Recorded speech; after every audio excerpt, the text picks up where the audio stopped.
টুকরা ওই হাদি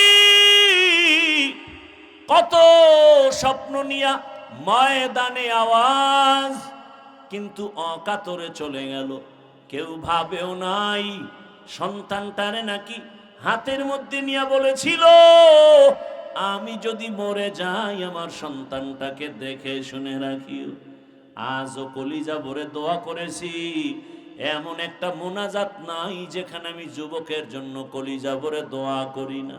ও আল্লাহ, আর জানো আমার এই জমিনের মধ্যে ওসমান হাদির মতো কারো প্রাণ ঝরে না যায়। কুদরতের ছায়া দিয়া আমার কলিজার প্রত্যেকটা যুবকের জীবনকে হেফাজত করিও। হঠাৎ মা শরীর স্পর্শ করে দেখবে বরফের মতো ঠান্ডা। মা একটা চিৎকার দিয়া বলবে, আমার বাবা দুনিয়াতে জিন্দা নেই। মাথাটা গরম হয়ে যাবে, আমাকে এখন কে আম্মু বলে ডাক দিবে, বাবায় টেলিফোন করবে, তোমার তো চক্ষু বন্ধ, রুহুটা চলে গেছে। বাবায় বলবে, ইমাম সাহেব কোথায় যান, আমার সন্তান মরে গেছে, জানাজা না দিয়া যাবেন না। বাবা কাঁদবে আর বলবে, এক দলকে বলবে যাও বাঁশ বাগানে কবর খনন করো, আর এক দলকে বলবে কান্না করে আমার ঘরের পেছনে মশারি টানায় দেও, গরম পানি গোসল করার জন্য রেডি করো। তোমার আমার হাতের মোবাইলটা আর একজনে নিয়ে বলবে, এ মোবাইল তো আমার, এখন আমার হাতের ঘড়িটা নিয়ে আর একজনে হাতে দিয়ে বলবে, ঘড়ির মালিক আমি। আমার গায়ের গেঞ্জিটা বেলেট দিয়ে কেটে কেটে মা বাবায় রেখে ফেলবে। এরপরে গোসল করায়া সাদা কাফন পরাইয়া জানাজার ময়দানে যখন নিবে, জানালা দিয়া মা ডাকবে, আমার বাবাকে কই নাও। আমারে আর আম্মু বলে ডাকবে না, কই তোমরা নাও। বলে জানাজার ময়দানে, বলে শেষবারের মতো চেহারাটা দেখাও, আমার বাবার একটু দেখিয়ে নেই। একটা নজর দেখবো, জানাজা পড়ায় কবরে নিয়ে যাবে। ওই কবরে পাড়ায়া মাটি দিয়া সব যখন বিদায় হয়ে যাবে, কেউ নাই। আজ আমার ডানে বামে সামনে পেছনে কত বন্ধু কত ভক্তের অভাব নাই। আমি মরে গেলে কবরে রেখে সব যখন বিদায় হবে, আরে অন্ধকার রুমে আমি ঘুমাইতে পারি না, কোন অনেক ভয় লাগে। অথচ মাটির ঘরে আমি একা কেমনে থাকবো রে বাবা। ওই কবরের সম্বল যদি ইবাদত না নিয়ে কবরে যাও, আরে আমার আল্লাহর পক্ষ থেকে ফেরেশতা তিনটা প্রশ্ন করবে, রবের পরিচয় দাও, ধর্মের পরিচয় দাও, রহমাতুল লিল আলামিনের পরিচয় দাও। এই তিনটা প্রশ্নের জবাব যারা দিতে পারবে তাদের কবর হবে রওজাতুম মির রিয়াজিল জান্নাহ। আর যারা প্রশ্নের জবাব দিতে পারবে না, আল্লাহর পক্ষ থেকে অর্ডার হয়ে যাবে, ও ফেরেশতা, এই নাফরমানকে আমি দুনিয়াতে কম নিয়ামত দেই নাই, আমি আল্লাহ কোনোদিন বাধাও দেই নাই, আমি আল্লাহ অনেক ছাড় দিয়েছি, নামাজ পড়ে নাই, রোজা রাখে নাই, আমি আল্লাহ একবারও রাগ করি নাই, খানা বন্ধ করি নাই, বাতাস বন্ধ করি নাই, বরং আমি আল্লাহ পাক মুহাব্বতের নজরে বারবার ডেকেছিলাম। সে নামাজও পড়ে নাই, আলেমদের বয়ানও শুনে নাই, তওবাও করে নাই। আজকে আর কোনো সুযোগ দেওয়া যাবে না। রহমতের নবী বলেন, আল্লাহর পক্ষ থেকে অর্ডার হয়ে যাবে। আল্লাহ বলবেন, জাহান্নামের আগুন কবর ভরে দাও। এক পর্যায়ে আল্লাহর কুদরতি আওয়াজ, আল্লাহ বলবে, কবরের মাটি দুই পার্শ্ব থেকে গুনাহগার বেনামাজিরে জোরে জোরে চাপ দাও। কবরের মাটি এত জোরে চাপ দিবে, পাজরের হাড় চুরমার হয়ে যাবে। আম্মা জান আয়েশা রাদিয়াল্লাহু আনহা বলেন, আমি দেখি রহমতের নবী আমার রুমের মধ্যে বসে বসে গুনগুন করে কান্না করেন, ইয়া রাসূলুল্লাহ, আপনি কাঁদেন কেন? বলে, আয়েশা, আমার উম্মতের কথা মনে পড়েছে, হাসরের মাঠে কি উপায় হবে। সূর্যের গরম বড় ভয়ঙ্কর, সূর্যের গরমে মাটির জমিনটা হবে তামা, মানুষের মাথার মগজগুলো ভাতের মারের মতো ফুটতে থাকবে। এরে আল্লাহর বান্দা, নারী পুরুষ সবাই থাকবে উলঙ্গ, ওদিকে জাহান্নামের আওয়াজ, নবীরা পর্যন্ত কান্না শুরু করবেন। ও আমার যুবক বাবারা, ও পর্দার আড়ালের মা বোনেরা, ও বৃদ্ধ বাবাজি, আল্লাহর কোরআন থেকে বলছি, রসুলের হাদিস থেকে বললাম, রে বাবা, যদি তোমার অন্তর বলে কোরআন সত্য, গুনাহ নিয়ে কবরে গেলে হাসরে গেলে তোমার আযাব ভুগতে হবে, তাও সত্য। আর যদি বলো কোরআন মিথ্যা, তো আমাকে প্রমাণ দাও, আমিও তোমার লাইনে চলে আসি, দাড়ি কেটে ফেলি। আর যদি বলো না, কোনো সন্দেহ নাই, আমি বলবো পা ধরে বলবো, পা আগায় দাও, পাও আমি হাত দিয়া ধরে বলবো। আজকে থেকে তওবা করো রে বাবা। জীবনে তো মোবাইলে রাতে গুনাহ কম করো নাই, জীবনে পার্কে পার্কে কম ঘুরো নাই, জীবনে মা বাবার সাথে কত বেয়াদবি করছো সীমানা নাই। এখনো সময় আছে, তওবা করো। ওই মা বাবার সাথে বেয়াদবি করিও না, ওই শিক্ষকের সাথে বেয়াদবি করিও না, উলামায়ে কেরামের সাথে বেয়াদবি করিও না। ওই মা বাবার দোয়া ছাড়াই চেয়ারে বসতে পারি নাই রে বাবা। মা বাবার দোয়া, চোখের পানি ছাড়া এই সম্মানের স্থানে আসতে পারি না রে বাবা। ওই মা বাবার দোয়া, চোখের পানি, আজকে তুমি টাকার মালিক, বাড়ির মালিক, গাড়ির মালিক হয়েছো। আল্লাহর কাছে দোয়া করো, মা বাবা চলিয়ে গেলে তার জন্য দোয়া করো। আর যদি কোনো ভাগ্যবান এখনো মা বাবা বেঁচে থাকে, সময় পেলে দোয়া নিও। ওই বাবার দোয়া, ওই মায়ের দোয়া জীবনটাকে সফল করে ফেলবে। এখনো যারা গুনাহ ছাড়তে পারো নাই, তওবা করো। তোমার মতো যুবক যদি স্কুল কলেজে পড়িয়া নামাজ পড়ে, গাড়ি চালায় নামাজ পড়ে, তুমি পারবা না কেন? আম্মা জানেরা, বোনেরা, আপনাদের মতো কত মা বোন পর্দা করে, নামাজি অভাব নাই, আপনারা কেন পারবেন না? আল্লাহর কাছে মনে মনে তওবা করেন আর বলেন, হে আল্লাহ, জীবনে তো গুনাহ কম করি নাই, আজকে থেকে নামাজ ছাড়বো না, বেপরদায় চলবো না, দাড়ি কাটবো না। মা বাবার দোয়া নিয়া, শিক্ষকের দোয়া নিয়া, উলামায়ে কেরামের পরামর্শ নিয়া, নবীজির সুন্নাত অনুযায়ী জীবনটা চালাবো। তওবা করার মতো যদি অন্তর তৈরি হয়, মুনাফিকি যদি না থাকে, খাঁটি তওবার নিয়তে দুটো হাত আল্লাহকে দেখায় দাও। ونشهد أن سيدنا وسندنا وحبيبنا وحبيب ربنا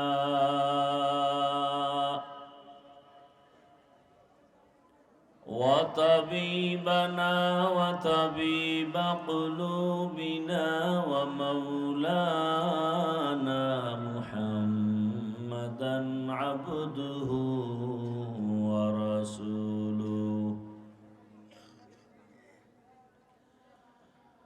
اللهم صل على محمد النبي الأمي وعلى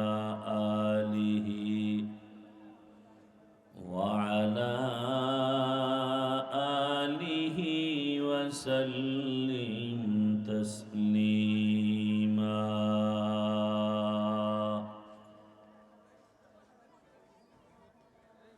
وبعد فأعوذ بالله من الشيطان الرجيم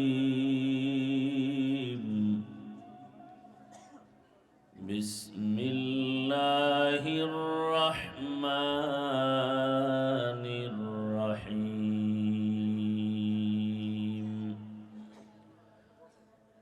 وما خلقت الجن والإنس إلا ليعبدون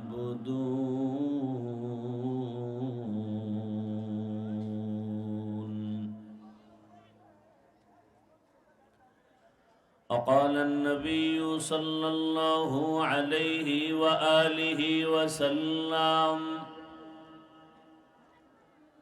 لا طاعة لمخلوق في معصية الخالق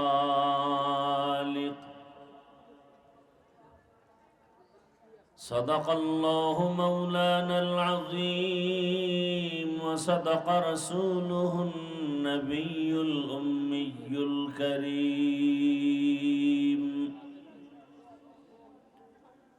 ونحن على ذلك من الشاهدين والشاكرين والذاكرين والحمد لله رب العالمين سبحانك لا علم لنا إلا ما علمتنا إنك أنت العليم الحكيم رب اشرح لي صدري ويسر لي أمري واحلل عقدة من لساني يفقه قولي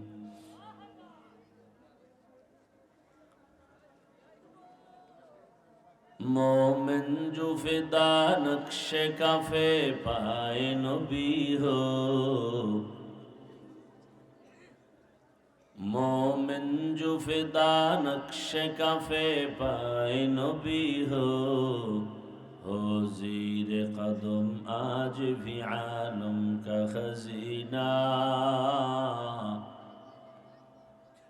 हो ज़ीर कदम आज भी आलम का खजीना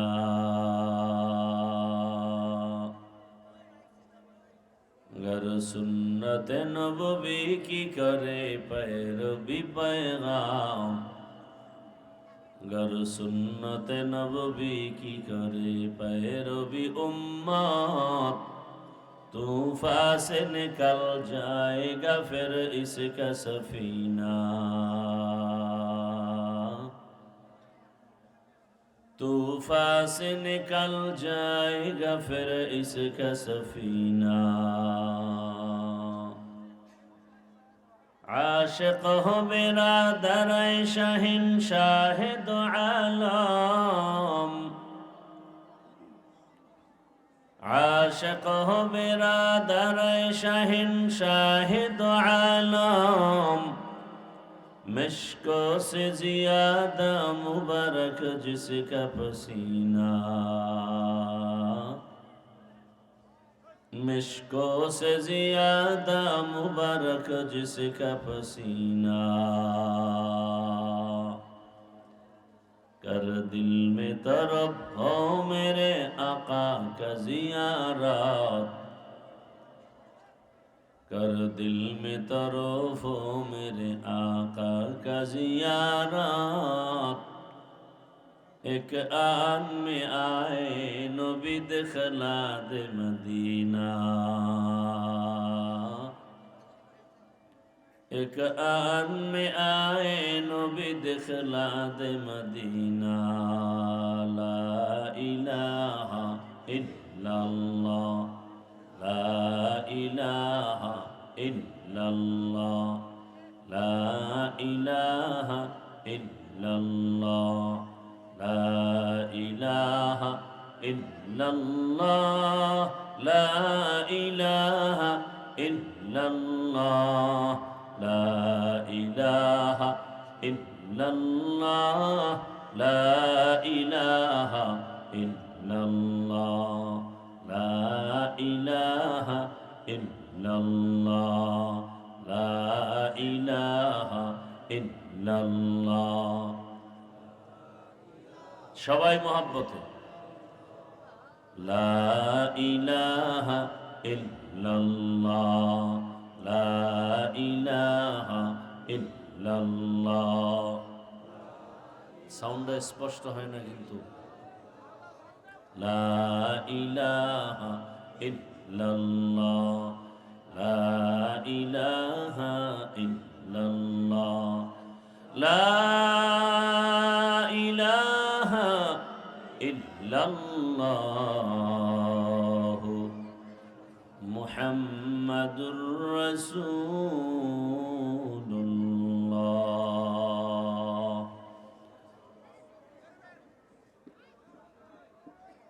জামিয়াতুল হাসানাইন আল ইসলামিয়া আজগরা কর্তৃক আয়োজিত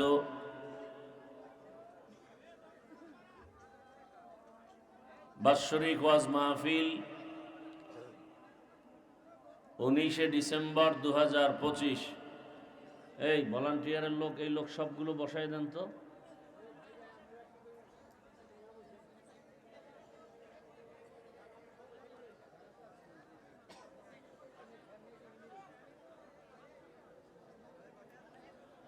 মহতি এ মাহফিলে উপস্থিত মুহতারাম সম্মানিত সভাপতি, প্রধান অতিথি হযরত উলামায়ে কেরাম,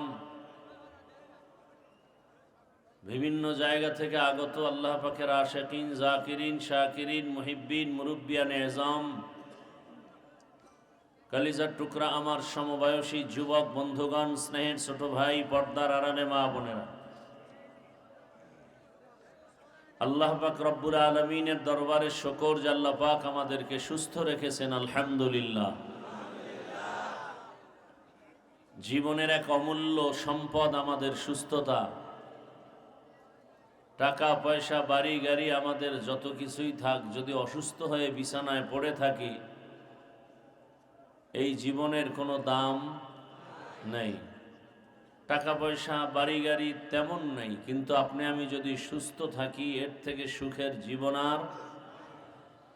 আমাদের সুস্থতাকে আল্লাহ পাক দায়েমান কবুল করেন।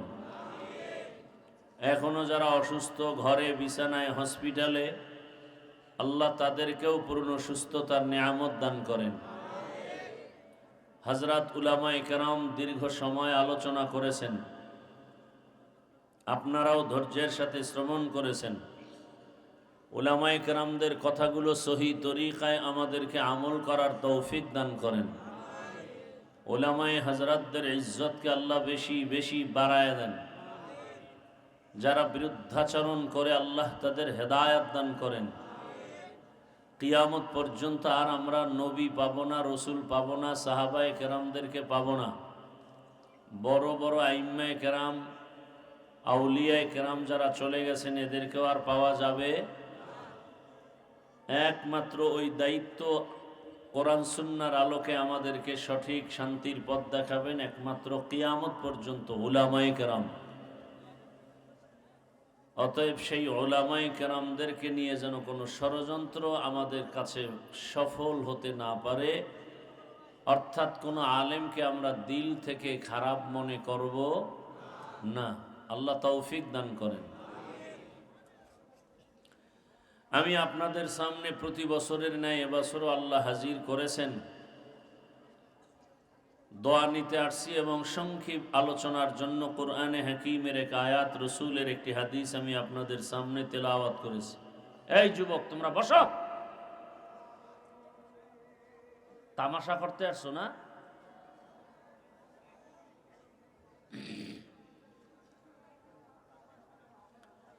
আল্লাহ পাকে মাহফিল কবুল করেন। আয়োজনকারী, সহযোগিতাকারীদেরকে আল্লাহ কবুল করেন। বিশেষ করে আপনাদের এই এলাকার গৌরব, রত্ন, বাংলাদেশের উল্লেখযোগ্য উলামায়ে কেরামদের সাথে যার কলিজার সম্পর্ক,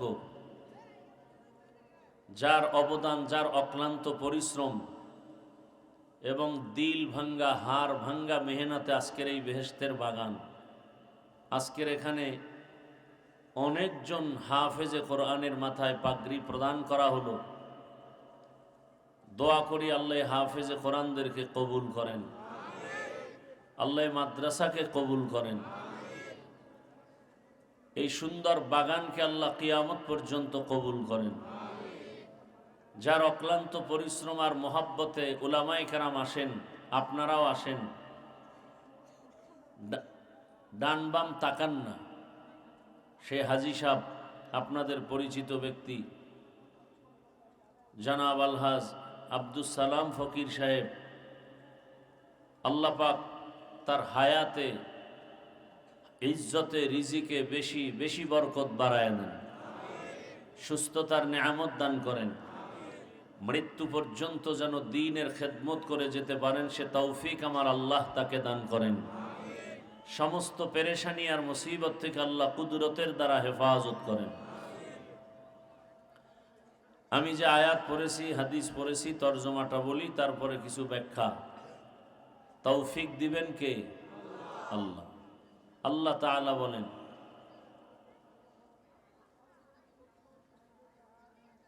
ওয়ামা খালাকতুল জিন্না ওয়াল ইনসা ইল্লা লিয়াবুদুন। হে জগতের মানুষ, আমি জিন ও ইনসানকে সৃষ্টি করি নাই, হ্যাঁ করেছি একমাত্র আমার ইবাদতের জন্য। হাদিসে পাকে রসুল বলেন, লা তাআতা লি মাখলুকিন ফি মাসিয়াতিল খালিক। আল্লাহকে অসন্তুষ্ট করে পৃথিবীর ভিন্ন কারো আদেশ বা নিষেধ বা হুকুম মানা হারাম। আয়াত ও হাদিসের তর্জমা শেষ। হাদিসের উপরে কিছুক্ষণ আলোচনা হবে, এরপরে আয়াতের উপরে। শেষ দোয়া করে আমাদেরকে বিদায় নেওয়ার তৌফিক আল্লাহ রব্বুল আলামিন দান করুন। আমরা চাইলে অনেক কিছু হবে না, কিন্তু আল্লাহ যদি চান সব কিছুই হবে। এজন্য আল্লাহর চাওয়ার উপরে আমাদের সন্তুষ্ট থাকাই এটা ঈমানের পরিচয়। হাদিসে আল্লাহর রসুল কি বললেন? যে আল্লাহকে অসন্তুষ্ট করে পৃথিবীর অন্যের হুকুম মানা হারাম। এ হলো তর্জমা। অর্থাৎ দুনিয়ার এমন কোন ব্যক্তির হুকুমকে প্রাধান্য দেয়া যাবে না আল্লাহর হুকুমের উপরে।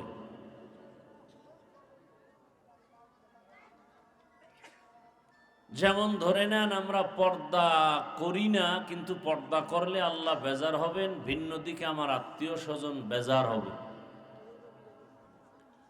আমরা অনেকেই আল্লাহ বেজার হলো কিনা এই চিন্তা নাই, আত্মীয় যেন বেজার না হয় সেই ক্ষেত্রে পর্দা লঙ্ঘন করে চলি।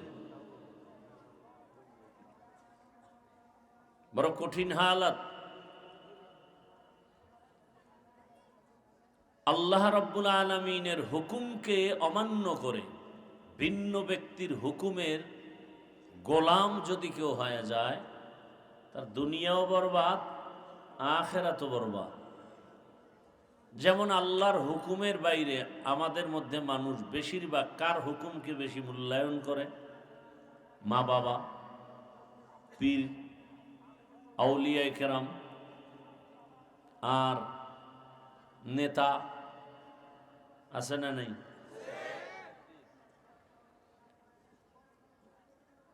তর্জমার ব্যাখ্যা কি হবে? যে আল্লাহকে অসন্তুষ্ট করে কোনো মা বাবার কথাও মানা যাবে, পীরের কথাও মানা যাবে, নেতার কথা মানা যাবে। যেই কথা মানলে আল্লাহ বেজার হবেন এমন কারো কোনো হুকুম মানা যাবে না। এক কথায় জবাব, দুনিয়ার সকলকেই বেজার করা সম্ভব, কিন্তু আমার আল্লাহকে অসন্তুষ্ট করা সম্ভব। কিন্তু আমরা করতেছি পদে পদে আমরা আল্লাহকে অসন্তুষ্ট করে চলতেছি, চিন্তাও করি না। এখন প্রশ্ন হলো, আল্লাহকে বেজার করা যাবে না, তার কারণ কি? আর দুনিয়ার সকলকে বেজার করা যাবে, তার বা কারণ কি? বলে দুনিয়া আজ আছে একদিন থাকবে, আর এই দুনিয়াতে যা আছে তাও থাকবে না। অতএব যিনি সবসময় আছেন তাকেই কাছে রাখা দরকার। আর যে আজ আছে কাল থাকবে না, তার উপরে নির্ভর হওয়ার কোনো যৌক্তিকতা নেই। এ হলো একদিক। আর একদিক হলো, দুনিয়াতে আমি যে যাদেরকে বেজার করব, আল্লাহকে বেজার করব না। কারণ কি? দুনিয়াওয়ালারা আমাকে কিছু দেয় না, দেওয়ার কথা বলে, আবার যাও দেয় তাও খোটা দেয়, এবং যতটুকু দেয় পেছনে স্বার্থ। দুনিয়াতে খুঁজে বের করলাম, স্বাভাবিক হয়তো মা বাবার অন্তরে স্বার্থ নাই। আমার দেশ বাংলাদেশে তাকায় দেখলাম সেই স্বার্থের কারণে অনেক মা অনেক বাবা সন্তানকে হত্যা করে। কি এই খবর আপনাদের নাই? এমনকি এক বাবা তার মেয়েকে হোটেলের মধ্যে নিয়ে বলে, আজকের রাতের জন্য তুমি স্ত্রীর মতো।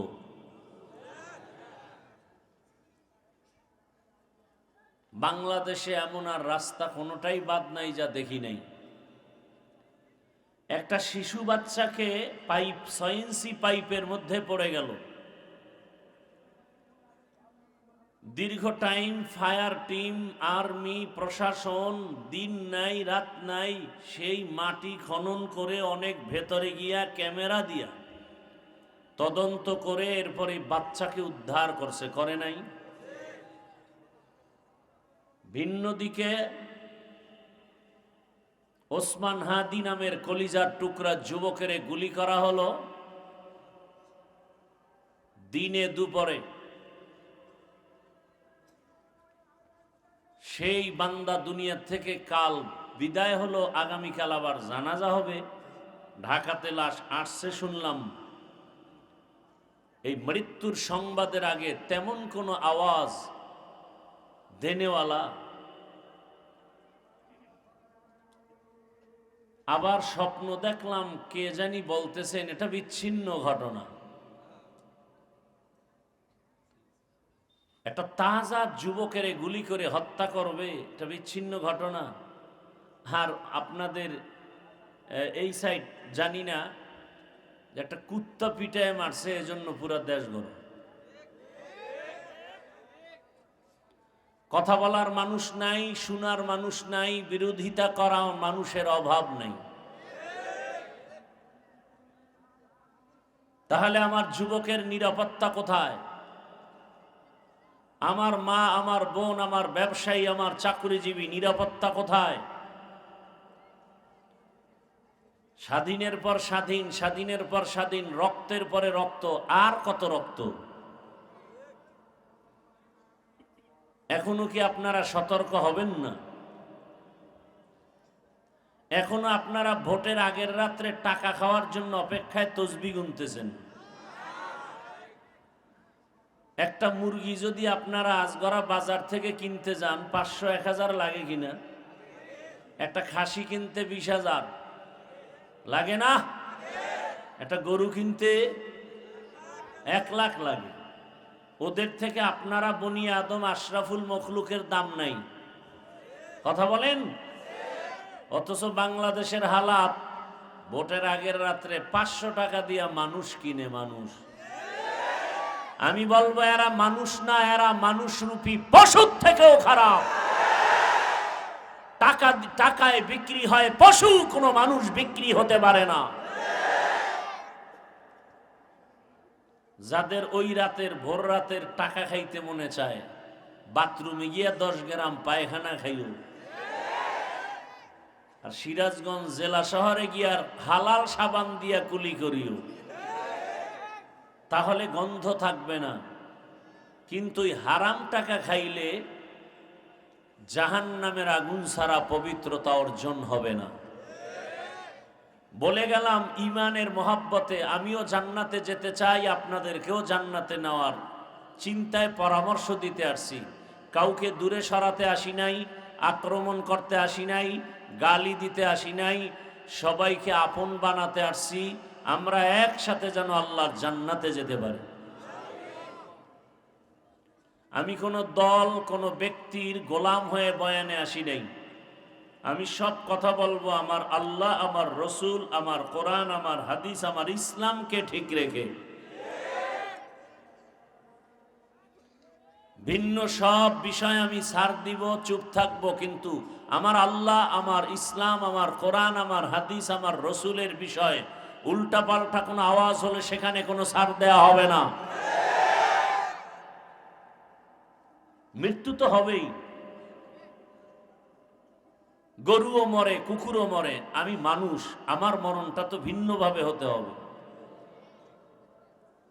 আল্লাহ হেদায়াতের দৌলত আমাদেরকে দান করেন। আমরা এখানে সব মানুষ, গোটা দুনিয়ার হিন্দু বৌদ্ধ খ্রিস্টান সব মানুষ, ইহুদিরা মানুষ, কিন্তু ওই মানুষ জান্নাতি মানুষ না। এই মানুষগুলোকে জান্নাতি মানুষ বানাতে হলে জান্নাতি মানুষ গড়ার ফ্যাক্টরি, ওই ফ্যাক্টরিতে যেতে হবে। জান্নাতি মানুষ গড়ার ফ্যাক্টরি এই কোরআনের মাহফিল, মাদ্রাসা, মসজিদ, উলামায়ে কেরামের ফ্যাক্টরি। তো দুনিয়ার সবাইকে বেজার করা যাবে, আল্লাহকে বেজার করা, মা বাবাকে বেজার করব কেন? বলে মা বাবাও দেখি স্বার্থের টানে আর ছেলেকে ভালোবাসে না, সন্তানও স্বার্থের আঘাতে মা বাবাকে হত্যা করে। তাহলে বোঝা গেল দুনিয়াতে স্বার্থ ছাড়া আর কেউ।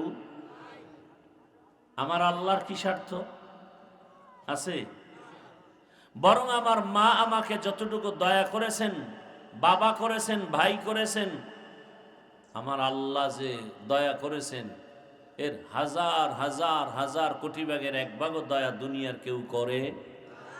আবার আল্লাহ দয়া করে কোনো খোটাও দেন নাই। আল্লাহর দয়ার দরজা অল টাইম খোলা, দুনিয়াওয়ালাদের দয়ার দরজা একটু খুলে বাকি টাইম বন্ধ। দিব দিব বলে আবার দেয় না, যাও দেয় খোটা দিয়া ঝাল মিটায় দেয়। আছে না নাই? আল্লাহর কোনো স্বার্থ আছে? আল্লাহ কত দয়ার মালিক।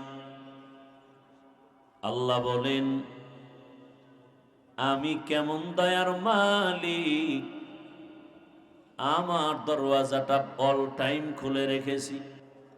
দুনিয়ার মানুষেরা মনের মানুষকে দেয়, মনের মানুষ যদি না হয় তাকে দেয় না। পক্ষের মানুষকে দান করে, সহযোগিতা করে, বিপক্ষের মানুষকে দান করে না, সহযোগিতা করে না। কিন্তু আমার আল্লাহ কেমন দয়ার মালিক, যে আল্লাহর দয়ার দরওয়াজাটা অল টাইম খোলা। রাতের আধারে যদি তুমি একবার আল্লাহ বলে ডাক দাও, আমার আল্লাহ বলেন আমি আল্লাহ হাজির। দিনের বেলা ডাকো আল্লাহ হাজির। জঙ্গলের মাঝে গিয়া যদি ডাক দাও আল্লাহ, সেখানেও আমার আল্লাহ হাজির। সমুদ্রের মাঝখানে গিয়া যদি ডাক দাও আল্লাহ, সেখানেও হাজির। আল্লাহ বলেন আমার কাছে বেঈমানেরা চাইলেও দেই, মুমিনেরা চাইলেও দেই, নারীরা চাইলেও দেই, পুরুষেরাও চাইলে দেই। আবার একদল মানুষ আছে ওরা চাওয়ার মতো ভাষা বুঝে না, কথা বলার জবান নাই। আমি আল্লাহ ওদের অন্তরের হালাত জানি, চাওয়ার আগে সব আমি দিয়ে দেই। চাওয়ার আগে যিনি সব আশা পূরণ করেন তিনি হলেন আমার রব। এমন একজন দয়ার মালিক আর কেউ নাই।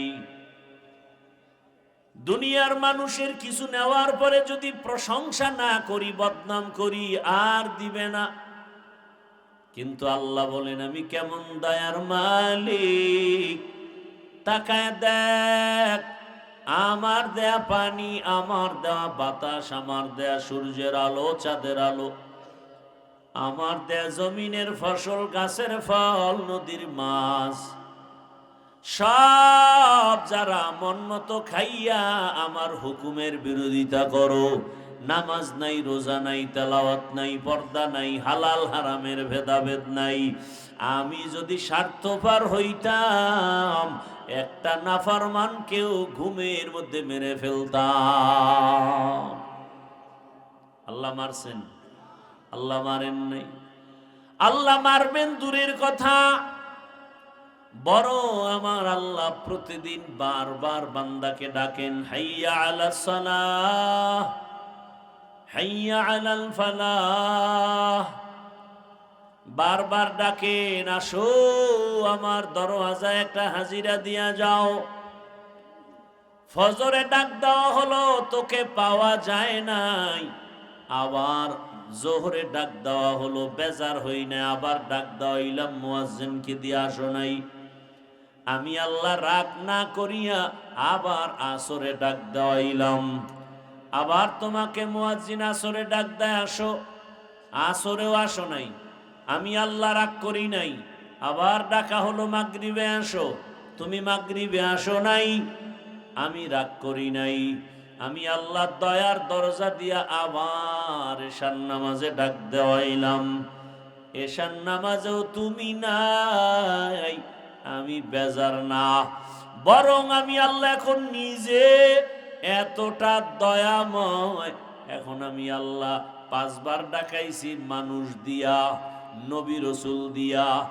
এখন আমি আল্লাহ নিজে তোমাকে ডাকার জন্য আসতেছি। আল্লাহ আসতেছেন ডাকার জন্য। এমন একটা টাইমে আল্লাহ ডাক দিবেন, যেই টাইমে মাও ঘুমায়, বাবাও ঘুমায়, নদীর মাছগুলো ঘুমায় শান্ত, গাছের পাখিরা পর্যন্ত ঘুমায়, জমিনটাও নীরব, আসমান নীরব, কোনো আওয়াজ নাই। অতিও গভীর হয় রজনী যখন, নীরবে প্রভুর নাম জপিও তখন। প্রভুর করুণা যদি পাইবারে চাও, গভীর রাতে উঠে প্রভুর গুণগান গাও। আল্লাহ আসছেন আমাদের ডাকার জন্য, ফেরেশতাকে ডাকার জন্য আল্লাহ কোথাও যান না। আল্লাহ পাক জিনদের ডাকার জন্য কোথাও যান না। আল্লাহ মানুষকে ডাকার জন্য প্রথম আসমানে আসেন। কোন সময় আসেন জানেননি কেউ? কথা বলেন না কেন? কখন? রাতের শেষ, যেই সময়ে কোনো আওয়াজ নাই। আল্লাহ দয়া করে ডাকেন আর বলেন, আলা মিন মুস্তাগফিরিন ফাগফির আলা। কে আছো? গুনাহ করে ফেলেছো, আমি আল্লাহ ক্ষমার দরজা খুলে ডাকতেছি, আসো।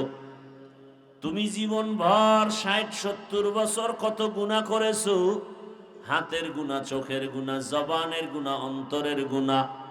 আমি আল্লাহ তোমার উপরে বেজার না, বরং আমি ডাক দিলাম।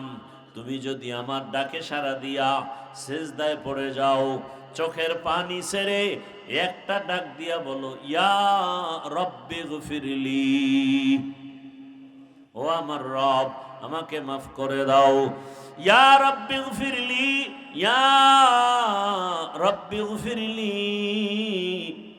গুনাহ করেছো 70 বছর, 1 সেকেন্ডে জীবনের সব গুনাহ মাফ করে দিব। আতিনা ফি দারে দুনিয়া না হাসান, আতিনা ফি দারে আকাবা না হাসান, ইয়া গিয়াসাল মুস্তাগীসিন ইহদিনা লিফতিখারা বিল উলুমে ওয়াল গিনা। হর গরিদে নেকো তু তৈয়ার হ্যায়, जो न मांगे उससे तू बेजार है। এরে আল্লাহর গোলাম, আমি আল্লাহ গভীর রাতে আসছি, তাও কিন্তু একদিন না, জীবনে তোমার সামনে যতটা রাত আসবে, আমি আল্লাহ প্রতি রাত তোমাকে ডাকার জন্য আসি। এটা ক্ষমতার কিছু না, বরং মোহাব্বতের কারণে।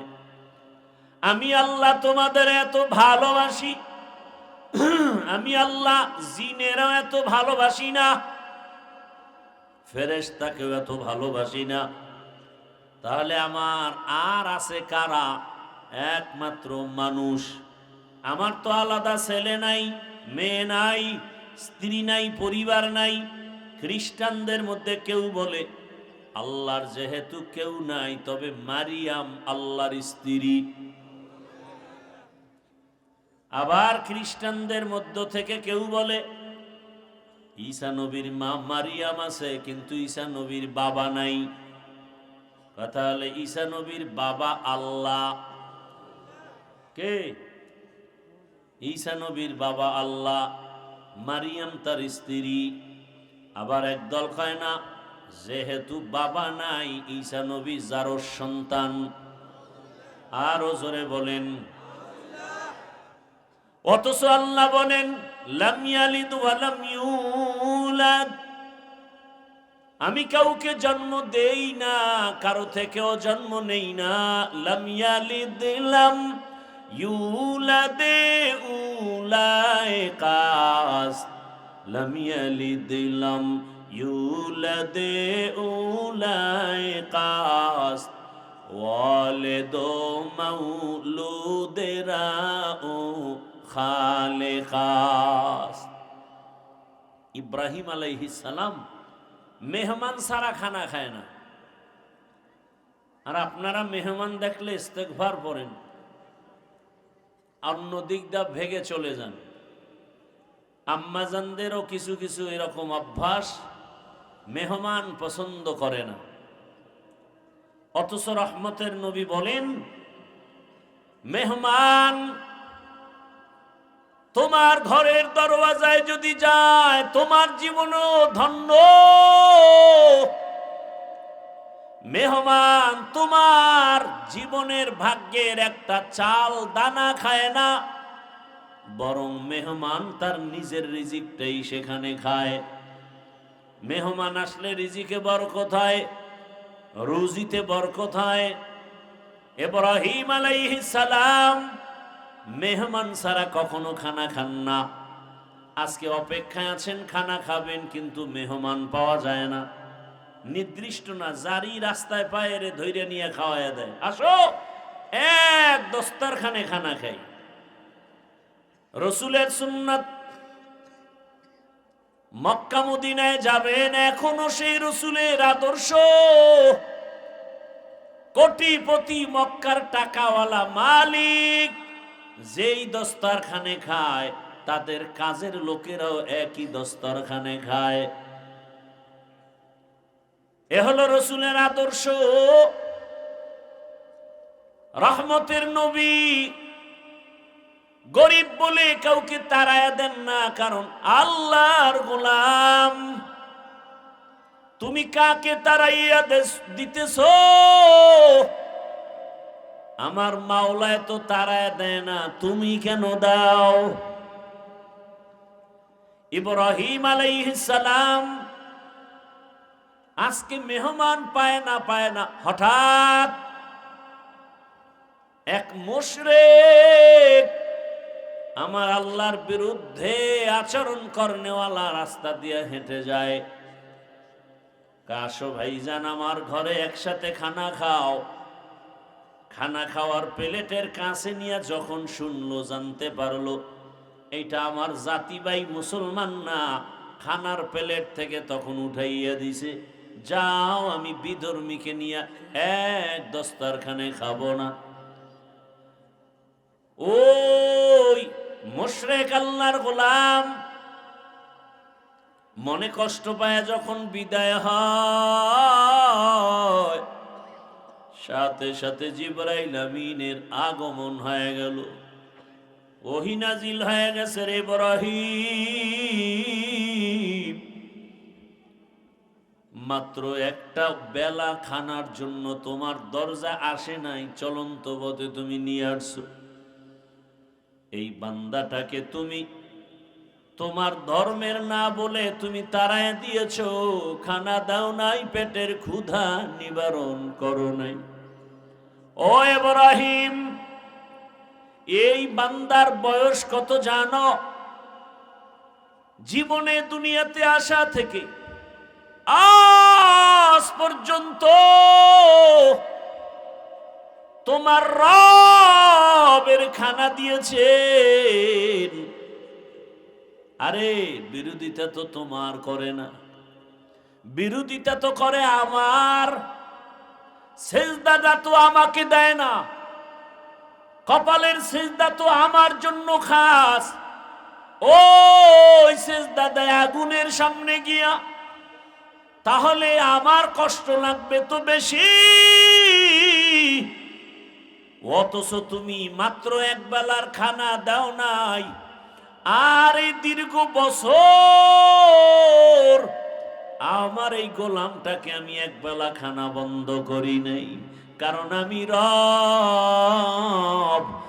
আমার মায়া বেশি, তুমি ওরে বানাও নাই, আদর করে বানাইছি আমি। আমার বানানো বান্দার উপরে আমার এত দয়া, আমার এত মায়া, আমি চাই না আমার বানানো বান্দাগুলো জাহান্নামের আগুনে যাবে। এক সেকেন্ডের জাহান্নামের গরম সহ্য করতে পারবে না। আমি আল্লাহ চাই না আমার কোন গোলাম জাহান্নামে যাবে। এ কারণে যারা বেলাইনে দৌড়ায়, আমি নবী পাঠাইয়া যুগে যুগে সতর্ক করিয়েছি, জাহান্নামের পথে যাইও না রে যুবক। এক সেকেন্ডের জাহান্নামের আযাব গরম সহ্য করতে পারবা না রে বাবা।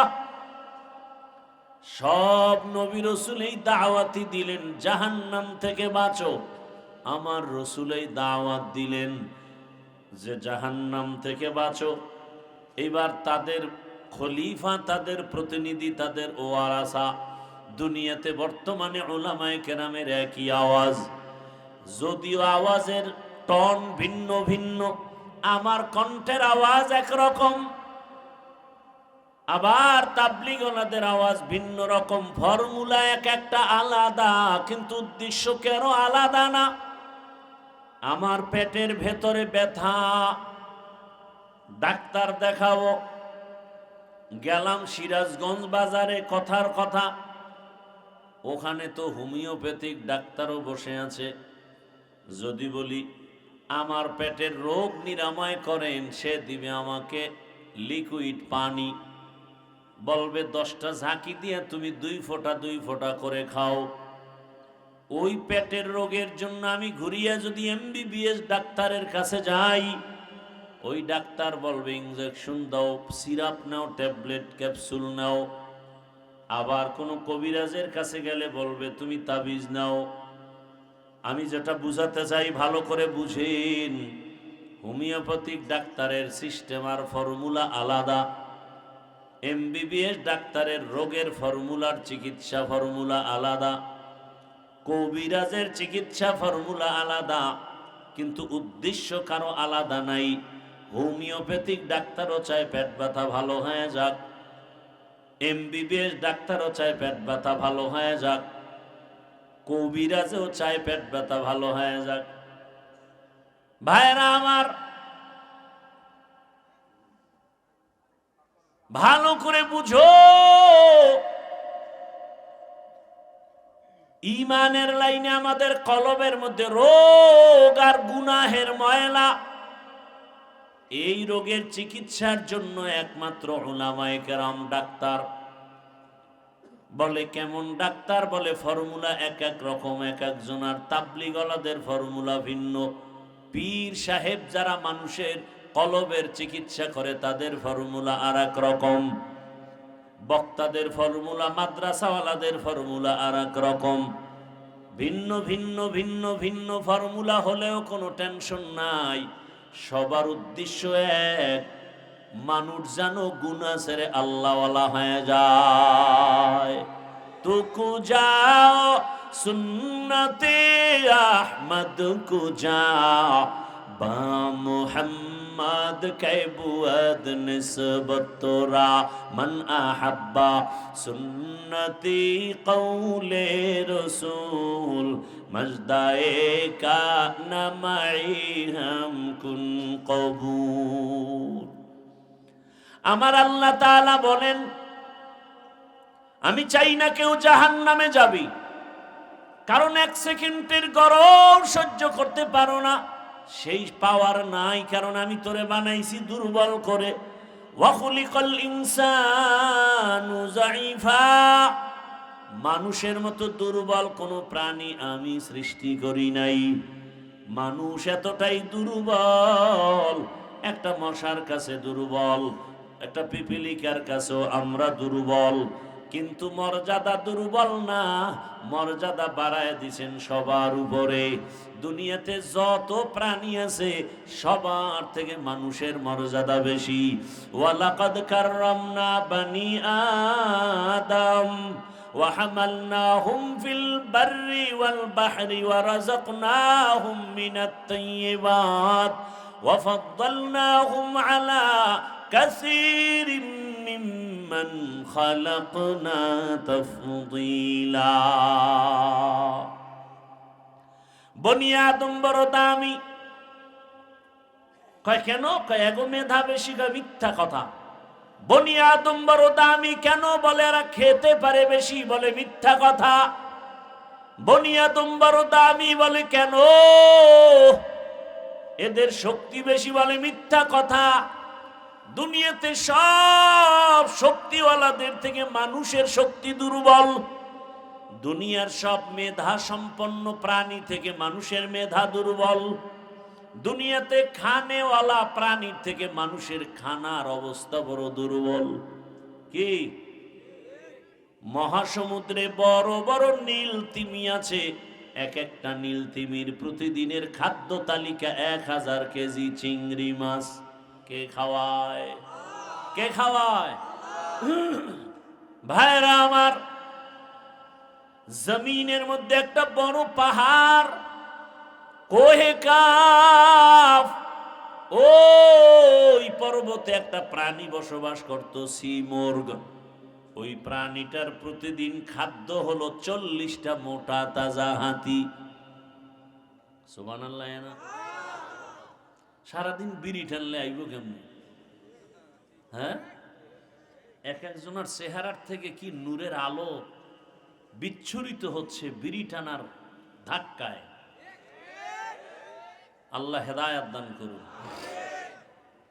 খুব খুশি লাগছে না? একটু বিড়ির প্রশংসা করছি, তাই তো?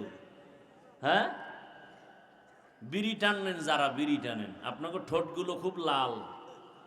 কি? তোমাদের কলিজা এর থেকে আরো শতগুণ কালো।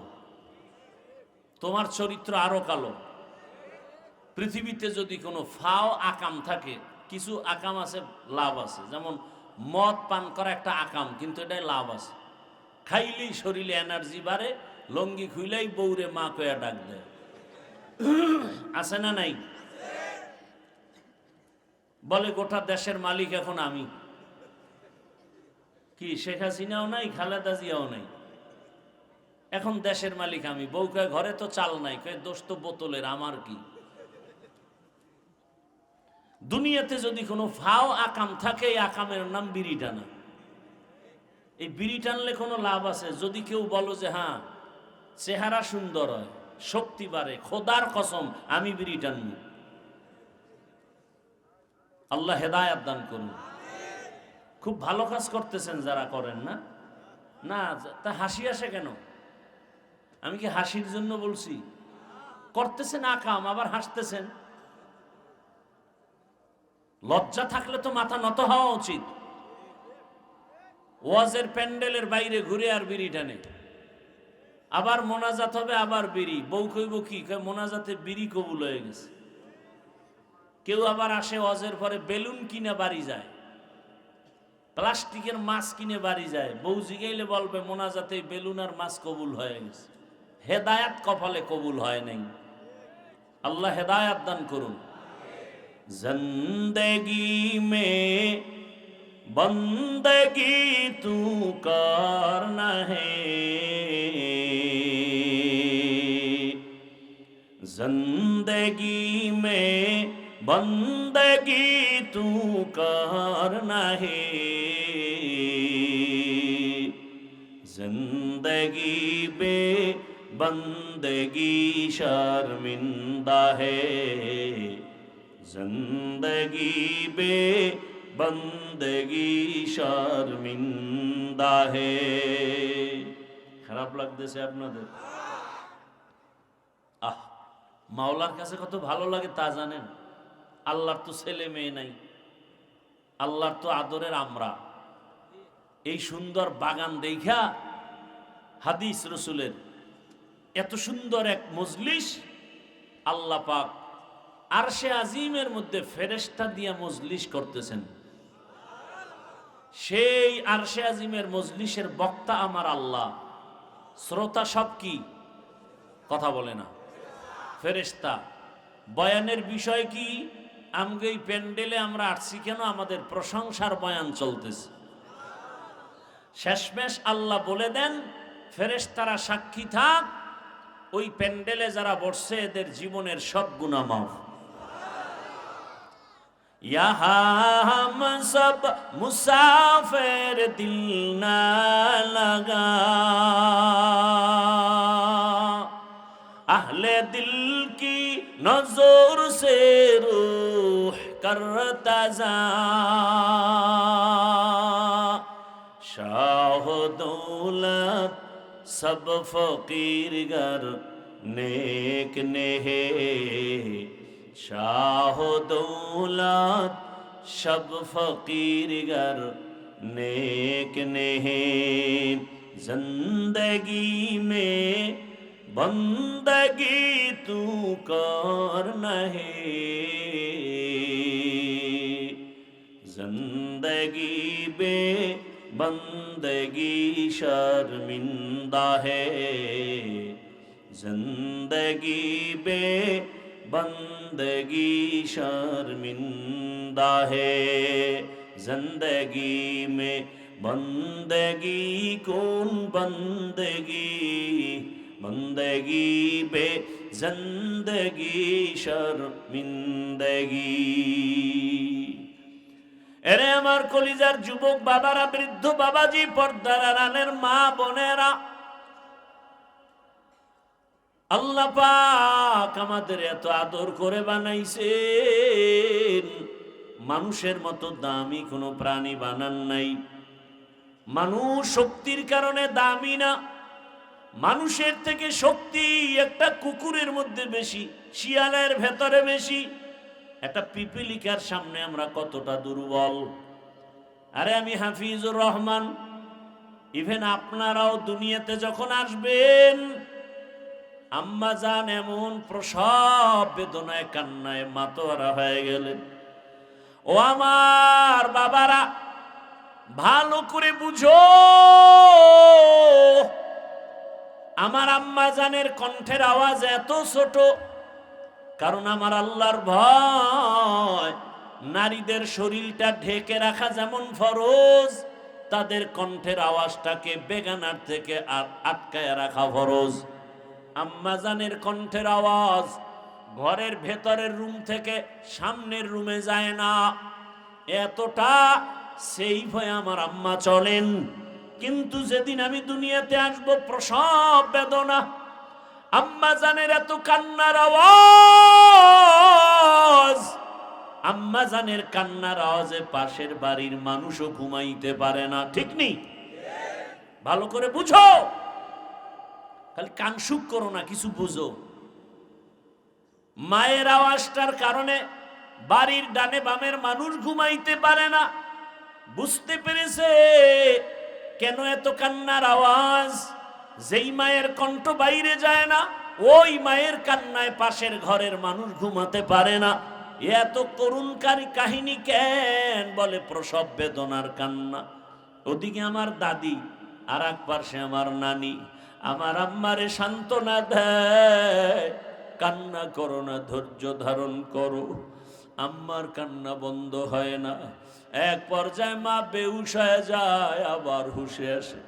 হঠাৎ আমার আম্মা জান ডাক দিয়া কয়, ও আমার শাশুড়ি আম্মা, আপনারা আমার থেকে একটু দূরে যান, 1 মিনিটের জন্য আমার স্বামীকে একটু আমার কাছে আসতে দেন। আমার আব্বা জানকে ডাকছেন, আমার আব্বা জান আসছেন। আম্মা জান হাতটা ধরিয়া কান্না করে আর বলে, স্বামী, বাবার কত মায়া কত মমতা ত্যাগ করে তোমার ঘরে আসছি, তোমার মন ভরে খেদমত করতে পারি নাই, তোমার সংসারটা সুন্দরভাবে ধরে রাখতে পারি নাই। তোমারে আমি উপরে উঠাবার জন্য, তোমার সংসারটা ঠিক রাখার জন্য আমি কত ভুল পর্যন্ত করেছি, আমারে আজকে তুমি মাফ করে দাও, আর আমি বাঁচব না। বাবায় কান্না করে আর বলে, বিবি কান্না করিও না, ধৈর্য ধারণ করো। মা কাঁদে আর বলে, স্বামী তুমি বুঝো না, আমার চোখে দেখা অমুক এলাকার অমুক নারী মরে গেছে, বাচ্চা হওয়ার সময় মরে গেছে। আমার মাথায় 7 আসমানের বোঝা, আমি সহ্য করতে পারি না। আমার বারবার কেন যেন মনে হয় আমি মরে যাব। বাবায় কয়, মা তুমি আমারে মাফ করো, ধৈর্য ধারণ করো। দৌড়াইয়া গিয়া ওযু বানাইয়া সেজদায় পড়ে কাঁদে আর বলে, হে মালিক, তুমি আমার স্ত্রীকেও হেফাজত করো। আয় আল্লাহ, প্রসব বেদনা তুমি আসান করে দাও। ও সন্তানেরা, জানো না, এই কারণেই তো আমার রহমতের নবী বাবা মায়ের ক্ষেত্রে মায়ের কথাটা 3 বার নিয়ে আসছেন। মায়ের কত কষ্ট রে বাবা, এত কষ্ট, ঋণ চামড়া খুলে যদি জুতা বানায় দাও, কোনদিন তার ঋণ আদায় হবে না। এমন কষ্ট মা করেছেন। ও আল্লাহর বান্দারা, আমরা এতটা দুর্বল, অথচ একটা বকরি আসে, ডানে বামে কোনো সহযোগিতাকারী আসেনি, কেউ নাই। বাচ্চা দুনিয়াতে আইসা নিজে নিজে 4 পায়ে বাচ্চা দাঁড়ায় গেছে। মায়ের দুধ কোথায় খুঁজা খুঁজা বের করছে। মায়ের দুধের ওলানটা শক্ত, কোনো ঔষধ আনার প্রয়োজন মনে করে নাই। মাথার কপালের অগ্রভাগ দিয়া ওলানের উপরে জোরে জোরে ধাক্কা দিয়েছে, তো ওলানটা নরম হয়েছে। জিব্বা নাড়া লাগানো মাত্র দুধ বাচ্চার পেটে চলে আসছে। আর আমরা কত দুর্বল, দুনিয়াতে আসা মাত্র মা চক্ষু বন্ধ, বেউস। আমার দাদি আর নানি কয়ে, তাকায় দেখ ফুটন্ত গোলাপ। মায়ের এত কষ্ট, মাত্র একটা নজর আমার চেহারার দিকে দেওয়া মাত্র মায়ের কলিজার সব কষ্ট পানি হয়ে গেছে। জীবনের মূল কষ্ট মায়ের, প্রসব বেদনা,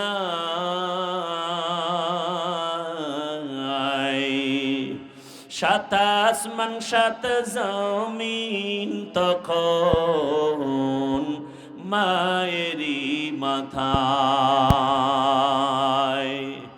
জীবনের মূল কষ্ট মায়ের, প্রসব বেদনা,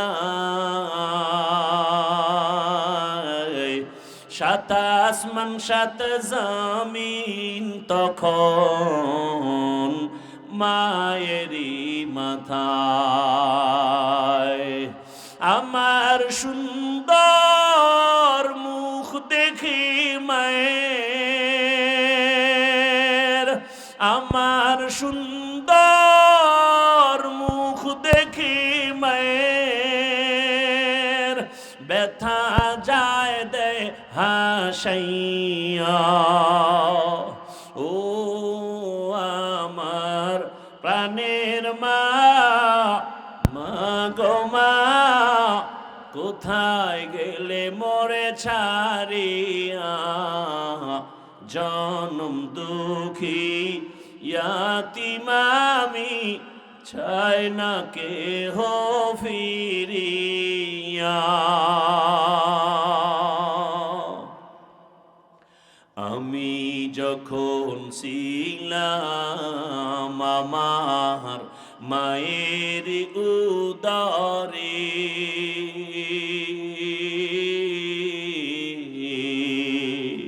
চলাফেরা করলেন যে মায়, কত কষ্ট করে। আমি যখন ছিলাম আমার মায়ের উদরে, চলাফেরা করলেন যে মায় কত কষ্ট করে, এমন মাকে কেমনে আজি, এমন মাকে কেমনে আজি যাব আমি ভুলিয়া। ও আমার প্রাণের মা, মা গো মা, কোথায় গেলে মোরে ছাড়িয়া, জনম দুঃখী ইয়াতীম আমি, চাই না কেহ ফিরিয়া। মাগো আমি ইয়াতীম বলে সবাই দেয় তাড়াইয়া,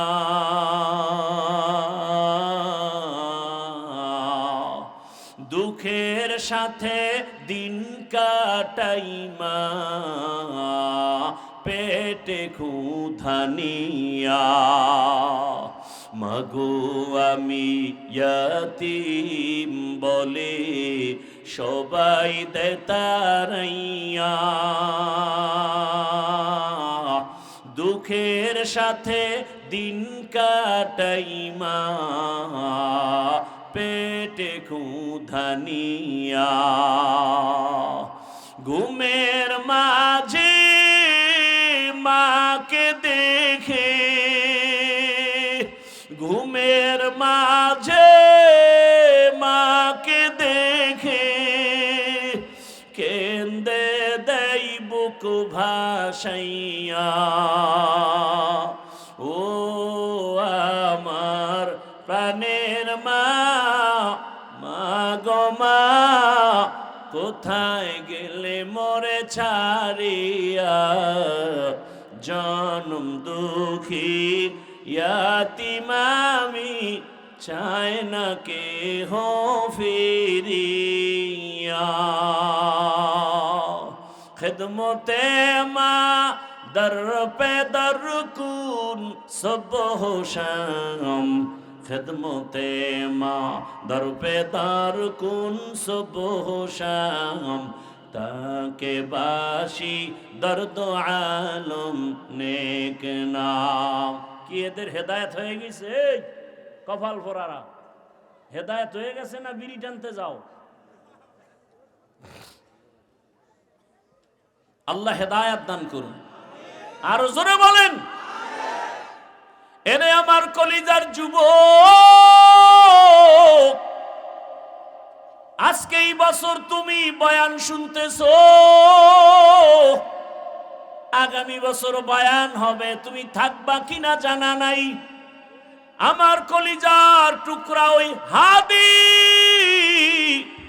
কত স্বপ্ন নিয়া ময়দানে আওয়াজ, কিন্তু অকাতরে চলে গেল। কেউ ভাবেও নাই সন্তানটারে নাকি হাতের মধ্যে নিয়ে বলেছিল, আমি যদি মরে যাই আমার সন্তানটাকে দেখে শুনে রাখিও। আজও কলিজা ভরে দোয়া করেছি, এমন একটা মোনাজাত নাই যেখানে আমি যুবকের জন্য কলিজা ভরে দোয়া করি না। ও আল্লাহ, আর জানো আমার এই জমিনের মধ্যে ওসমান হাদির মতো কারো প্রাণ ঝরে না যায়। কুদরতের ছায়া দিয়া আমার কলিজার প্রত্যেকটা যুবকের জীবনকে হেফাজত করিও। এরে আমার কলিজার বাবারা, আমার আল্লাহকে বেজার করা যাবে না কেন, সেই প্রশ্নের জবাবে আমি এতক্ষণ হাদিসের আলোচনায় আছি। আমার আল্লাহ কেমন দয়ার মালিক, সারা জীবন বয়ান করলে শেষ করা যাবে না। ওরে তুমি ঘুমাইতেছো রাতের বেলা, আল্লাহ যদি সজাগ করে না দেয় কেমনে সজাগ হইবা? আমার আল্লাহ সজাগ করে দিতেছে। আবার কত মা কান্দে, রাতের ঘুমের মধ্যে সন্তান চিরবিদায় হয়ে গেছে।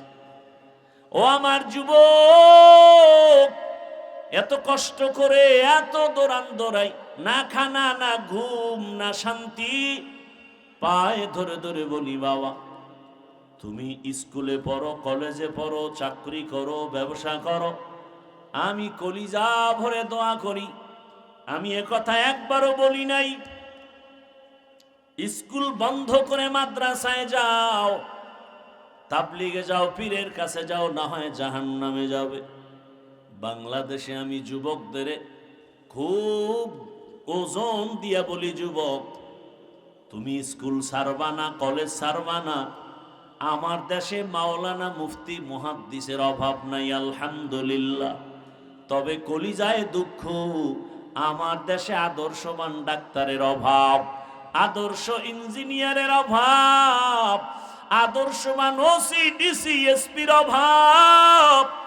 আজ যদি আমার দেশের সব থানা জেলার ওসি ডিসি এসপি 5 ওয়াক্ত নামাজি হয়ে যেত, কোন সুদখোরের অনুমতি নিয়ে ওয়াজের ময়দান সাজাতে হতো না।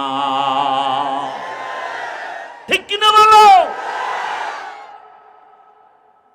এরে আমার যুবক, তুমি ডাক্তার হও, দোয়া করে গেলাম, কলিজা ভরে দোয়া করি, ইঞ্জিনিয়ার হও, প্রফেসর হও। আরে তোমার মতো যুবক বিজ্ঞানী, তোমার মতো যুবকেই তো ইঞ্জিনিয়ার, তোমার মতো যুবক তো ডাক্তার জাকির নায়েক। কে না চিনে তাকে? অথচ হোমিওপ্যাথিক ডাক্তার, এত সুনাম। এরে যুবক, আমি হাসির জন্য বলি না রে বাবা, মনে চাই নিচে নেমে আসি, তোর পাও দুইটা জড়ায় ধরি, আর বলতাম যুবক পায়ে ধরে বলি, আর দাড়ি কেটে আমার রসুলের কাদাস না রে যুবক, আর আমার মাওলাকে সারা ভিন্ন জায়গায় মাথা নত করিস না। ফিরে আয়, আল্লাহর পথে ফিরে আয়। ও যুবক, আমি নিচে নেমে পাও ধরার জন্য রেডি হয়ে বসে আছি। একটা যুবক, তুমি দিনের পথে চলে আসো, তুমি ডাক্তার হও, ইঞ্জিনিয়ার হও, তুমি প্রফেসর হও, তুমি একজন এমপি হও, তুমি একজন চেয়ারম্যান হও, তবে আমার আল্লাহকে নিয়ে জিন্দা থাকো। তোমার সম্মান এত বেশি, আজকে তুমি টাকার পেছনে দৌড়াও কেন? জ্ঞানটাকে কাজে খাটাও, চরিত্র ঠিক রেখে বড় হও, লেখাপড়া করে একটা জায়গায় যাও, টাকাওয়ালারা তোমার পেছনে ঘুরবে। আল্লাহর ভয় অন্তরে জমা করো, ওই মালিকের আপন বানাইয়া চলো। অনেকে মনে মনে ভাবতে পারো এটা কেমনে সম্ভব। হ্যাঁ, তুমি এবার নিজে তাকায় দেখো, জীবনে মাদ্রাসায় যায় নাই, আলিফ বা তাও শিখে নাই। তোমার লাইনের জেনারেল যুবকটা স্কুলে পড়ে, কলেজে পড়ে, 5 বেলার নামাজ পড়ে নাই। বলো তোমার কপালটা কেন এত খারাপ? তুমি পারো না কেন? কত ওসি, কত ডিসি, কত এসপি 5 বেলার নামাজ পড়ে। তোমার লাইনের যুবক র্যাব, আর্মি, পুলিশ, বিডিআরের চাকরি করে, নামাজ ছাড়ে না, নদীর মধ্যে মাছ ধরে, নামাজ বাদ দেয় না। বলো তুমি কেন পারো না? রাস্তায় গাড়ি চালায় কত যুবক নামাজ ছাড়ে না, বলো তুমি কেন নামাজ পড়ো না? আমার মন বলে তোমার কপালটা পুড়িয়া গেছে, তাড়াতাড়ি তওবা করে নাও। কয়দিন আর বাঁচবা? মরণ যদি হয়ে যায় খালি হাতে কবরে যেতে হবে। ও যুবক রে, ঘুমের মধ্যে লাশ, যুবকের লাশ। ওই যে কয়েক মাস আগে আমি বাইতুল্লাহর সামনে জিয়ারতে ছিলাম, হঠাৎ খবর শুনতেছি এক আল্লাহর বান্দা বিদেশে টাকা পয়সা কামাই করে আসছে, বাংলাদেশে পরিবার নিয়ে কিছুদিন আনন্দ করে আবার চলে যাবেন। এয়ারপোর্টে নামলো, পরিবারের লোকেরা গাড়ি নিয়ে আসছে, গাড়ির মধ্যে উঠছে, কত দিনের আনন্দ। যাইতে যাইতে যাইতে যাইতে বাড়ির কিনারায় যাওয়া মাত্র একটু দূরের থেকে গাড়িটা পানির মধ্যে পড়ে গেছে। ওই আল্লাহর বান্দা যুবক নিজের কাঁধে স্ত্রীকে টেনে টেনে নামাইছে। সন্তানটা বাচ্চা সন্তান, একটা শিশু বাচ্চা বাবাকে যখন একটু ডাক দেয়, কলিজাটা শান্ত হয়ে যায়, প্রাণটা ভরে যায়। ওই সন্তানটা পর্যন্ত মরে গেল। সাংবাদিক জিজ্ঞাসা করতে গিয়া এই পরিমাণ কান্না করেছে। আর বলে, মানুষ গরিব থাকলেও তো ছেলে মেয়ে নিয়ে এক জায়গায় থাকার একটা আনন্দ আছে, আমি কপাল পোড়া সে আনন্দ পেলাম না। টাকার জন্য বিদেশ গেলাম, সেখান থেকে আজ আমি টাকা স্বর্ণের অলংকার নিয়ে আসছি আমার বিবির জন্য, আমার সন্তানের জন্য। আজ আমার কপাল কেন এত খারাপ, বাড়ির দরজায় আসা মাত্রই কাছাকাছি গাড়িটা পরে আমার চোখের সামনে আমার কলিজার বাবাটা মরিয়া গেল, আমার হাতের সামনে স্ত্রী মরিয়া গেল। আমি এখন কোন ঘরে যাব? ঘরের বাতি দেনেওয়ালা নাই, আমাকে বাবা বলে ডাক দিয়া সান্ত্বনা দেওয়ার বাচ্চাটাও নাই। ও আল্লাহর বান্দারা, কার পিছনে ঘুরো? যার পিছে ঘুরো লেইখা রাখ, তোরে মারার জন্য ওই বন্ধুটাই যথেষ্ট। শত্রু তোরে মারবে না, তোরে মারবে তোর এক প্লেটে খানেওয়ালা বন্ধু। ভাগে কম পড়লেই বলবে ওকে মাইনাস করে দাও, এ জমিন থেকে তাড়ায় দাও, ওকে রাখলে আমার ভাগে কম হয়ে যায়। এই বানা মানুষ মারার জন্য এখন কোনো দুশ্মনের দরকার হয় না। আপন মানুষ বন্ধুটা আপন বন্ধুটারে মেরে ফেলে। এরে আল্লাহর বান্দা, ভালো করে বুঝো, আজকে তুমি এখানে আছো, আল্লাহ বারবার বলে, আমি আল্লাহ তোকে বলি না তুই চাকরি ব্যবসা ছেড়ে দিয়া শুধু আমাকে ডাক না। না, আমি আল্লাহ ইবাদতের বাউন্ডারির মধ্যে পুরো দুনিয়াটারে আটকায়া দিছি। ব্যবসা করো ইবাদত, চাকরি করো ইবাদত, ডাক্তারি করো ইবাদত, ইঞ্জিনিয়ার হও ইবাদতের লাইনে চলো, আল্লাহর মোহাব্বত নিয়ে চলো। ও আল্লাহর বান্দারা, আজকে তুমি সুস্থ বয়ান শুনতেছো, আগামীকাল এই টাইমে আল্লাহ না করুন হতে পারে তুমি হসপিটালের রোগী হয়ে যাবে। তুমি গিয়া মোবাইল চালায় গুনাহ করে করে ঘুমায় যাবা। 10টা 11টায় তোমার আম্মু এসে ডাকবে, বাবা ও, আল্লাহ না করুন বুঝাবার জন্য বলি, হঠাৎ মা শরীর স্পর্শ করে দেখবে বরফের মতো ঠান্ডা। মা একটা চিৎকার দিয়া বলবে, আমার বাবা দুনিয়াতে জিন্দা নেই। মাথাটা গরম হয়ে যাবে, আমাকে এখন কে আম্মু বলে ডাক দিবে, বাবায় টেলিফোন করবে, তোমার তো চক্ষু বন্ধ, রুহুটা চলে গেছে। বাবায় বলবে, ইমাম সাহেব কোথায় যান, আমার সন্তান মরে গেছে, জানাজা না দিয়া যাবেন না। বাবা কাঁদবে আর বলবে, এক দলকে বলবে যাও বাঁশ বাগানে কবর খনন করো, আর এক দলকে বলবে কান্না করে আমার ঘরের পেছনে মশারি টানায় দেও, গরম পানি গোসল করার জন্য রেডি করো। তোমার আমার হাতের মোবাইলটা আর একজনে নিয়ে বলবে, এ মোবাইল তো আমার, এখন আমার হাতের ঘড়িটা নিয়ে আর একজনে হাতে দিয়ে বলবে, ঘড়ির মালিক আমি। আমার গায়ের গেঞ্জিটা বেলেট দিয়ে কেটে কেটে মা বাবায় রেখে ফেলবে। এরপরে গোসল করায়া সাদা কাফন পরাইয়া জানাজার ময়দানে যখন নিবে, জানালা দিয়া মা ডাকবে, আমার বাবাকে কই নাও। আমারে আর আম্মু বলে ডাকবে না, কই তোমরা নাও। বলে জানাজার ময়দানে, বলে শেষবারের মতো চেহারাটা দেখাও, আমার বাবার একটু দেখিয়ে নেই, একটা নজর দেখবো। জানাজা পড়ায় কবরে নিয়ে যাবে, ওই কবরে পাড়ায়া মাটি দিয়া সব যখন বিদায় হয়ে যাবে, কেউ নাই। আজ আমার ডানে বামে সামনে পেছনে কত বন্ধু কত ভক্তের অভাব নাই। আমি মরে গেলে কবরে রেখে সব যখন বিদায় হবে, আরে অন্ধকার রুমে আমি ঘুমাইতে পারি না, কোন অনেক ভয় লাগে, অথচ মাটির ঘরে আমি একা কেমনে থাকবো রে বাবা। ওই কবরের সম্বল যদি ইবাদত না নিয়ে কবরে যাও, আরে আমার আল্লাহর পক্ষ থেকে ফেরেশতা 3টা প্রশ্ন করবে, রবের পরিচয় দাও, ধর্মের পরিচয় দাও, রাহমাতুল লিল আলামিনের পরিচয় দাও। এই 3টা প্রশ্নের জবাব যারা দিতে পারবে তাদের কবর হবে রওজাতুম মির রিয়াজিল জান্নাহ। আর যারা প্রশ্নের জবাব দিতে পারবে না, আল্লাহর পক্ষ থেকে অর্ডার হয়ে যাবে, ও ফেরেশতা, এই নাফরমানকে আমি দুনিয়াতে কম নিয়ামত দেই নাই, আমি আল্লাহ কোনোদিন বাধাও দেই নাই। আমি আল্লাহ অনেক ছাড় দিয়েছি, নামাজ পড়ে নাই, রোজা রাখে নাই, আমি আল্লাহ একবারও রাগ করি নাই, খানা বন্ধ করি নাই, বাতাস বন্ধ করি নাই, বরং আমি আল্লাহ পাক মুহাব্বতের নজরে বারবার ডেকেছিলাম। সে নামাজও পড়ে নাই, আলেমদের বয়ানও শুনে নাই, তওবাও করে নাই। আজকে আর কোনো সুযোগ দেওয়া যাবে না। রহমতের নবী বলেন আল্লাহর পক্ষ থেকে অর্ডার হয়ে যাবে। আল্লাহ বলবেন জাহান্নামের আগুন কবর ভরে দাও। এক পর্যায়ে আল্লাহর কুদরতি আওয়াজ, আল্লাহ বলবে কবরের মাটি দুই পার্শ্ব থেকে গুনাহগার বেনামাজিরে জোরে জোরে চাপ দাও।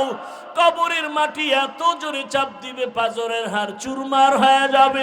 আম্মা জান আয়েশা রাদিয়াল্লাহু আনহা বলেন আমি দেখি রহমতের নবী আমার রুমের মধ্যে বসে বসে গুনগুন করে কান্না করেন।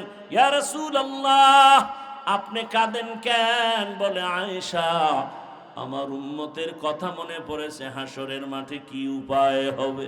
সূর্যের গরম বড় ভয়ঙ্কর, সূর্যের গরমে মাটির জমিনটা হবে তামা, মানুষের মাথার মগজগুলো ভাতের মারের মতো ফুটতে থাকবে। এরে আল্লাহর বান্দা, নারী পুরুষ সবাই থাকবে উলঙ্গ। ওদিকে জাহান্নামের আওয়াজ, নবীরা পর্যন্ত কান্না শুরু করবেন। ও আমার যুবক বাবারা, ও পর্দার আড়ালের মা বোনেরা, ও বৃদ্ধ বাবাজি, আল্লাহর কোরআন থেকে বলছি, রসুলের হাদিস থেকে বললাম, রে বাবা, যদি তোমার অন্তর বলে কোরআন সত্য, গুনাহ নিয়ে কবরে গেলে হাসরে গেলে তোমার আযাব ভুগতে হবে, তাও সত্য। আর যদি বলো কোরআন মিথ্যা, তো আমাকে প্রমাণ দাও, আমিও তোমার লাইনে চলে আসি, দাড়ি কেটে ফেলি। আর যদি বলো না, কোনো সন্দেহ নাই, আমি বলবো পা ধরে বলবো, পা আগায় দাও, পাও আমি হাত দিয়া ধরে বলবো। আজকে থেকে তওবা করো রে বাবা। জীবনে তো মোবাইলে রাতে গুনাহ কম করো নাই, জীবনে পার্কে পার্কে কম ঘুরো নাই, জীবনে মা বাবার সাথে কত বেয়াদবি করছো সীমানা নাই। এখনো সময় আছে, তওবা করো। ওই মা বাবার সাথে বেয়াদবি করিও না, ওই শিক্ষকের সাথে বেয়াদবি করিও না, উলামায়ে কেরামের সাথে বেয়াদবি করিও না। ওই মা বাবার দোয়া ছাড়াই চেয়ারে বসতে পারি নাই রে বাবা। মা বাবার দোয়া, চোখের পানি ছাড়া এই সম্মানের স্থানে আসতে পারি না রে বাবা। ওই মা বাবার দোয়া, চোখের পানি, আজকে তুমি টাকার মালিক, বাড়ির মালিক, গাড়ির মালিক হয়েছো। আল্লাহর কাছে দোয়া করো, মা বাবা চলিয়ে গেলে তার জন্য দোয়া করো। আর যদি কোনো ভাগ্যবান এখনো মা বাবা বেঁচে থাকে, সময় পেলে দোয়া নিও। ওই বাবার দোয়া, ওই মায়ের দোয়া জীবনটাকে সফল করে ফেলবে। এখনো যারা গুনাহ ছাড়তে পারো নাই, তওবা করো। তোমার মতো যুবক যদি স্কুল কলেজে পড়িয়া নামাজ পড়ে, গাড়ি চালায় নামাজ পড়ে, তুমি পারবা না কেন? আম্মা জানেরা, বোনেরা, আপনাদের মতো কত মা বোন পর্দা করে, নামাজি অভাব নাই, আপনারা কেন পারবেন না? আল্লাহর কাছে মনে মনে তওবা করেন আর বলেন, হে আল্লাহ, জীবনে তো গুনাহ কম করি নাই, আজকে থেকে নামাজ ছাড়বো না, বেপরদায় চলবো না, দাড়ি কাটবো না। মা বাবার দোয়া নিয়া, শিক্ষকের দোয়া নিয়া, উলামায়ে কেরামের পরামর্শ নিয়া, নবীজির সুন্নাত অনুযায়ী জীবনটা চালাবো। তওবা করার মতো যদি অন্তর তৈরি হয়, মুনাফিকি যদি না থাকে, খাঁটি তওবার নিয়তে দুটো হাত আল্লাহকে দেখায় দাও। আয় আল্লাহ, হাতগুলো কবুল করে নেন। আয় আল্লাহ, তওবা কবুল করে নেন। তওবার উপরে মজবুত হইয়া চলার মতো তৌফিক দান করেন, আমিন। আলহামদুলিল্লাহি রাব্বিল আলামিন। والصلاة والسلام على سيد الأنبياء والمرسلين وعلى آله وأصحابه أجمعين يا أرحم الراحمين يا أرحم الراحمين يا أرحم الراحمين رب ارحمهما كما ربياني صغيرا رب इरहम्हुमा कमा रब्बयानी सगीरा। बता हमको तेरे राह किस तरफ है, तेरे राह पर चला हमको खुदाया। बेगुनाह न गुज़श्त पर साअते, हुज़ूरे दिल न करदम ताअते। या इलाही मुझसे मुझको दूर कर, ताकि देखो मुझ में तुझको एक नज़र। अल्लाहुम्मा इन्नका अफ़ुव्वुन करीम तुहिब्बुल अफ़्वा फ़अफ़ु अन्ना। अल्लाहुम्मा इन्ना नस्अलुका रिज़ाका वल जन्नह व नऊज़ु बिका मिन सख़तिका वन नार। अल्लाहुम्मा इन्ना नऊज़ु बिका मिनल बरसि वल जुनूनि वल जुज़ामि व सय्यिल अस्क़ाम। रब्बना ला तुज़िग़ क़ुलूबना बअद इज़ हदैतना व हब लना मिन लदुनका रहमह इन्नका अंतल वह्हाब। अल्लाहुम्मा इन्ना नस्अलुका इल्मन नाफ़िआ व रिज़्क़न वासिआ व शिफ़ाअन मिन कुल्लि दा। ও রব্বুল আলামিন, কুদরতের নজর দিয়ে দেখিন আপনার কত গোলাম ওলামায়ে কেরাম এখানে হাজির, কত মুরব্বী হাজী সাহেব, কত ব্যবসায়ী চাকরিজীবীরা হাজির। আয় আল্লাহ, আমার কলিজার কত যুবক, কত ছাত্ররা হাজির, পর্দার আড়ালের মা বোনেরা হাত তুলেছে। ও আল্লাহ, আমরা গুনার সাগর থেকে আসছি, আমরা গুনাহ করে জীবনটাকে নাপাক করে ফেলেছি। আমার গুনার খবর আমার মা জানে না, ভাই বোনেরা কেউ জানে না। ও আল্লাহ, আপনি জানার পরেও রাগ করে খানাও বন্ধ করেন নাই, পানিও বন্ধ করেন নাই। আজ তওবার নিয়তে হাত তুলেছি, আর গুনাহ করব না, আর দাড়ি কাটবো না, নামাজ ছাড়বো না, মা বাবার সাথে বেয়াদবি করব না। শিক্ষকের দোয়া নিয়ে, মুরব্বী উলামায়ে কেরামের পরামর্শ নিয়ে নবীর আদর্শে চলব। আমাদের তওবা কবুল করে নেন, জীবনের সব গুনাহগুলো মাফ করে দেন। মা বোনদের কবুল করে নেন, সন্তানগুলো নেককার বানায় দেন, সারা দুনিয়াবাসীকে মাফ করে দেন। প্রবাসের জীবনে যারা কষ্টের জিন্দেগি নিয়ে কষ্ট করে রুজির জন্য কবুল করে নেন, রিজিকে বরকত বাড়ায় দেন, পেরেশানি দূর করে দেন। আমার দেশ ইসলামের জন্য কবুল করে নেন, শান্তির দেশ বানায় দেন। জালেমদের জুলুম থেকে হেফাজত করেন, চলার পথে হেফাজত করেন। আয় আল্লাহ, যারা ব্যবসা করে, চাকরি করে, কুদরতের দ্বারা বরকত বাড়ায় দেন। আয় আল্লাহ, মাদ্রাসা কবুল করে নেন। আয় আল্লাহ, মাহফিল কবুল করে নেন। আয় আল্লাহ, এলাকায় শান্তি দান করেন। মা বোনদের আবেদা পর্দাওয়ালা বানায় দেন, সন্তানগুলো নেককার বানায় দেন। আয় আল্লাহ, আমার কলিজার প্রত্যেক যুবকের দিনের খাদেম বানায় দেন। আয় আল্লাহ, উসমান হাদিকে শাহাদাতের মর্যাদা দান করেন। আমার দেশের প্রত্যেকটা যুবক কুদরতের হাতে হেফাজতের ব্যবস্থা করে দেন। আয় আল্লাহ, মুরব্বী ব্যবসায়ী চাকরিজীবী মা বোনদের নিরাপত্তার ব্যবস্থা করে দেন। আয় আল্লাহ, আমাদের জানমাল আহাল পরিবার হেফাজত করেন। আয় আল্লাহ, মাদ্রাসা মসজিদগুলো কবুল করে নেন। উলামায়ে কেরাম মাশায়েখদের এক বানায় দেন, হিংসা দূর করে মুহাব্বত বাড়ায় দেন। আয় আল্লাহ, পরস্পরে ইখলাস ও তাকওয়া দান করেন। রব্বুল আলামিন, অভাবীদের অভাব দূর করে দেন, ঋণের বোঝা মাথায় আয় আল্লাহ কুদরতের দ্বারা আসানের সাথে ঋণ আদায়ের